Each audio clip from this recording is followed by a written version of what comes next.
بسم الله الرحمن الرحيم عما يتساءلون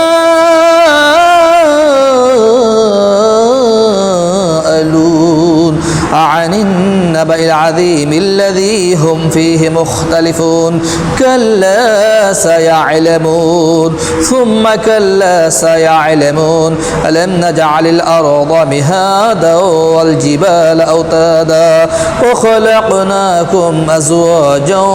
وجعلنا نومكم سباتا وجعلنا الليل لباسا وجعلنا النهار معاشا وبنينا فوقكم سبعا شدادا وجعلنا سراجا وهاجا وأنزلنا من المعصرات ماء ثجاجا لنخرج به حبا ونباتا وجنات ألفافا إن يوم الفصل كان ميقاتا يوم ينفخ في الصور فتأتون أفواجا وفتحت السماء فكانت أبوابا وسيرت الجبال فكانت سرابا إن جهنم كانت مرصادا للطاغين مآبا لابثين فيها أحقابا لا يذوقون فيها بردا ولا شرابا إلا حميما وغساقا جزاء وفاقا إنهم كانوا لا يرجون حسابا وكذبوا بآياتنا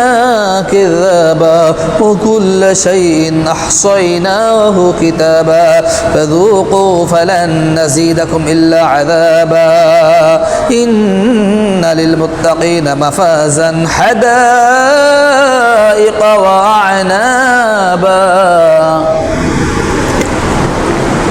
وكواعب أترابا وكأسا دهاقا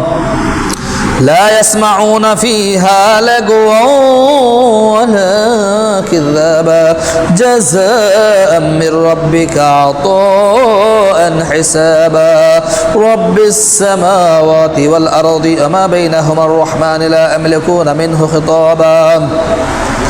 يوم يقوم الروح والملائكة صفا لا يتكلمون إلا من أذن له الرحمن قال صوابا ذلك اليوم الحق